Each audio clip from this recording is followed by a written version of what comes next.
40년 가까이 새만금이 갈팡질팡해온 가장 큰 이유, 바로 수질인데요. 새만금위원회는 최근 하루 2차례 해수 유통을 새만금 기본계획에 반영하고 해수 유통량을 늘리는 시설 개선 방안을 검토하기로 했습니다. 대선을 맞아 새만금 성공 방안을 찾아보는 기획보도. 오늘은 새만금 사업의 가장 큰 불확실성인 수질 문제를 어떻게 풀어가야 할지 살펴봅니다. 김종환 기자입니다. 새만금 방조제 안쪽에는 거대한 호수가 만들어져 있습니다. 축구장 16,500개 넓이입니다. 만경강과 동진강에서 물이 흘러듭니다. 바다로 흘러가는 두 강을 방조제로 막은 뒤 가둬놓은 물이 썩는 걸 막겠다며 지금까지 5조 원 가까운 예산을 쏟아부었습니다. 대부분 만경강과 동진강 유역 오염원을 줄이는 데 썼습니다. 두 강으로 빗물이나 지하수가 흘러드는 유역은 전북 전체 면적의 3분의 1, 전북 인구의 4분의 3 정도가 살고 있습니다. 애초 두 강 유역의 개발을 제한하고 천문학적인 예산을 들이지 않고서는 새만금호 수질을 안정적으로 개선하기 어렵습니다. 과학 지식에 기반해서 판단을 했을 때 담수호를 해수호로 전환하는 게 경제적으로든 기술적으로든 환경적으로든 타당할 수밖에 없습니다. 결국 하루 한 번씩 열던 방조제 배수관문을 2020년부터 하루 2번씩 열고 있습니다.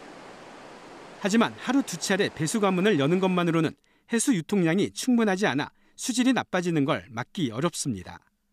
한 달에 열흘 정도만 배수관문을 여는 때도 있습니다. 여름철이 되면은 홍수를 대비해서 관문을 닫아서 물을 거의 유통하지 않습니다. 1일 2회라고 하지만 거의 물을 빼기만 하고 들어 보이진 않거든요.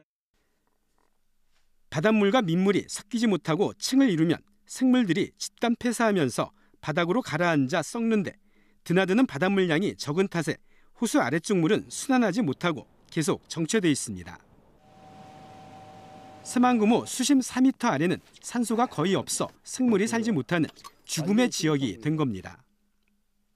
COD나 이런 개념도 중요하지만 그것뿐만 아니라 용존산소량, 새만금에 생물이 살 수 있느냐 없느냐에 대한 것을 따져봐야 되거든요. 그래야만 주민도 살고 정부가 개발하려고 하는 어떤 개발 정책이나 이런 것들도 어느 정도 명분을 얻는 것이지. 새만금호 수질 문제를 해결하려면 여름철 홍수 시기 이외에는 배수관문을 늘 열어둬 드나드는 바닷물 양을 늘려야 한다는 주장입니다. 시와호처럼 방조제에 조력발전소를 설치하면 해수 유통량을 늘리고 호수 아래쪽 산소 부족 문제를 해결하면서 재생에너지도 확보할 수 있습니다. 문제는 관리 수위. 비가 많이 내릴 때 매립지역 침수를 막기 위해 평소 새만금호 수위를 해수면보다 1.5m 낮게 유지하고 있습니다. 새만금 간척지를 100% 농지로 쓴다고 계획했을 때 정해놓은 겁니다. 사업은 간척에서 이미 매립을 다 바뀌었단 말이에요, 성격은. 그런데도 마이너스 1점은 그대로 있고 법제화시켰죠. 또 매뉴얼도 그대로, 매뉴얼도 간척 때 그대로 관문 운영을 하고 있다 이 말이에요. 관리 수위를 높이면 땅 용도에 따라 매립 높이나 앞으로 매립할 면적 등을 다시 검토해야 합니다. 오랫동안 그 1.5로 관리를 해왔는데 그걸 변경한다는 것은 지금 관계부처가 6개, 7개 돼요. 그 부처 협의도 해야 되고 또 이게 이제 개발과 환경이 공존돼야 되잖아요.